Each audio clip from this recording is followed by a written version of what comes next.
Fir'aun ini di zaman Musa alaihissalam. 10 tahun Nabi Musa alaihissalam dakwahin. Wahai Fir'aun, wahai Fir'aun, wahai Fir'aun. Kau manusia biasa, kenapa kau ngaku Tuhan? Beriman kepada Allah, tetap dengan kerajaanmu. Nabi-nabi ini kalau datang, dia berdakwah, dia bukan mau ambil kerajaannya orang, enggak. Beriman kepada Allah, jalankan hukum Allah, kau tetap dengan rajahmu. Pemimpin perusahaan masuk Islam, tetap dengan perusahaannya. Tapi hukum Allah diterapkan. Tidak pernah Islam datang merampas apapun. Cuma keyakinannya diperbaiki. Ini ada Tuhan yang menciptakan langit dan bumi. Dan ingat, tetap kita berputar di poin yang penting nanti adalah di mana Tuhan kita Allah, kenapa tidak kelihatan dan bagaimana berhubungan dengannya. Ini pertanyaan puncak nantinya. Ini semua saya datangkan untuk mendongkrak pemahaman ke situ.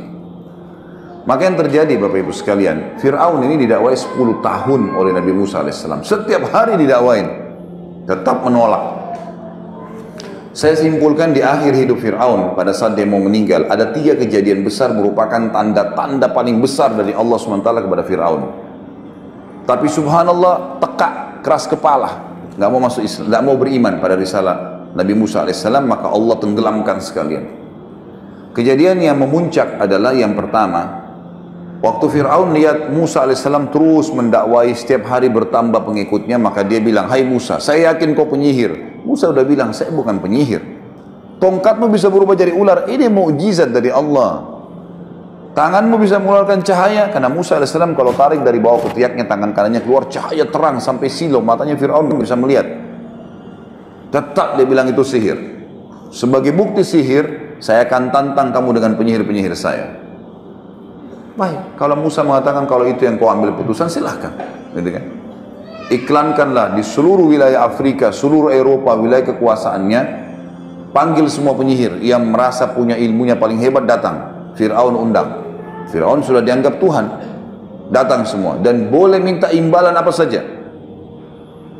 Terkumpul dalam beberapa riwayat, ada yang mengatakan 1000 penyihir, ada yang mengatakan 10.000 penyihir. Kita ambil jumlah terbesar lah, 10.000 penyihir datang. Semua mengaku hebat. Begitu mereka ketemu sama Fir'aun, sebelumnya Fir'aun sempat tanya Musa, wahai Musa, kapan nih pertandingan kita, kapan nih antara kamu dengan penyihir-penyihir saya? Musa alaihissalam tahu ada satu hari dulu, di zaman itu namanya hari zina, Yaumuz Zina, dalam Al-Quran dikatakan. Hari zina ini Bapak Ibu sekalian adalah hari di mana Fir'aun keluarkan singgasananya di depan halaman istananya, lalu orang-orang pada datang menyembah dia, semua yang menyembah dikasih apa yang dia minta. Seperti itulah. Sama dengan Namrud, mirip. Tapi ini ada hari memang ditetapkan setiap bulan, hari itu dikenal dengan hari zina, gitu kan? Bukan perzinahan ya, tapi zina ini bahasa Arab dalam makna lain artinya perhiasan. Karena Fir'aun mengeluarkan singgasananya penuh dengan perhiasan-perhiasan emas, kemewahan yang luar biasa, supaya memukau dan orang makin yakin dia Tuhan. Kata Musa, hari zina saya akan tantang kamu hai Fir'aun, pada saat kau lagi dianggap Tuhan itu, gitu. Baik, Fir'aun dengan sombongnya mengatakan baik, kumpul semua orang. Dan pada saat itu memang lagi berkumpul banyak orang. Beberapa athar menyebutkan sampai puluhan ribu orang berkumpul. Kumpul semua orang. Lalu datanglah penyihir-penyihir ini lalu berkata kepada Fir'aun, wahai Fir'aun, apa balasan kami nih kalau kami menang? Kata Fir'aun, apa saja yang kalian minta? Dan kalian akan menjadi orang-orang pendekat saya, dia menjadi penasihat-penasihat saya. Mau apa saja bisa dapat. Lalu kata mereka, mana lawan kami? Kata Fir'aun, itu sana 2 orang, Musa dan Harun. Mereka bilang, cuma 2 orang itu yang kita lawan.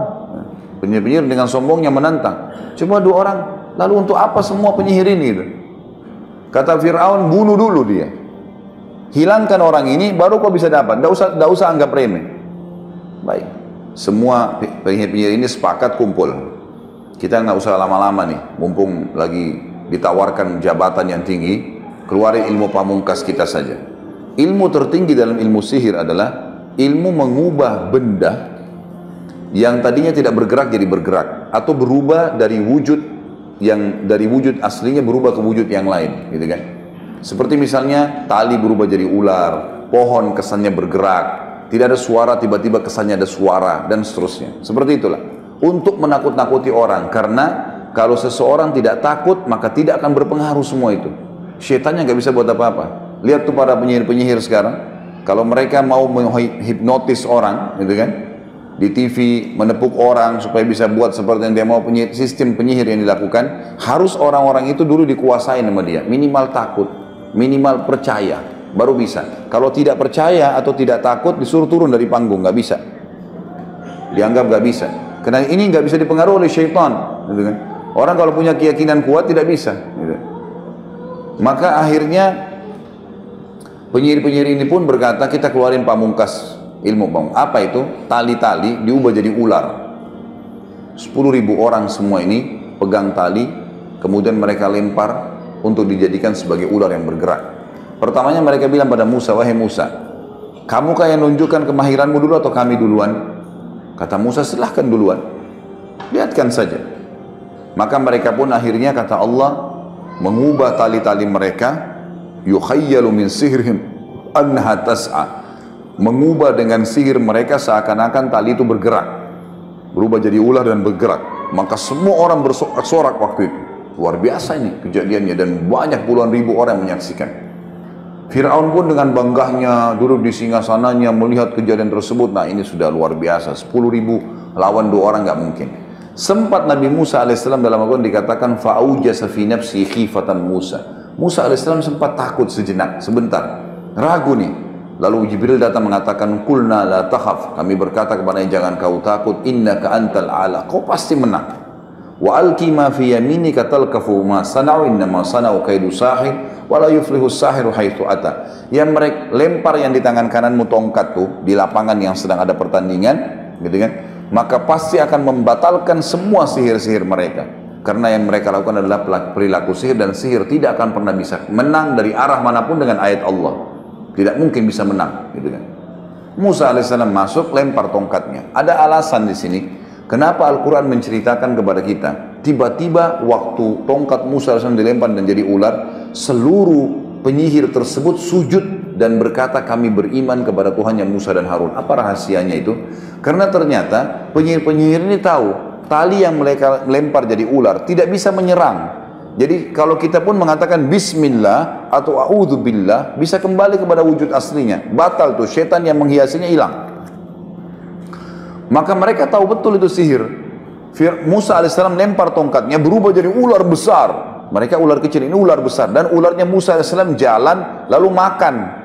Dimakanin satu-satu tuh ular mereka. Semua sampai ular terakhir yang 10.000. Maka karena kejadian tersebut, kata Allah, fa'ulqiyas saharatu sujada. Semua penyihir sujud tiba-tiba.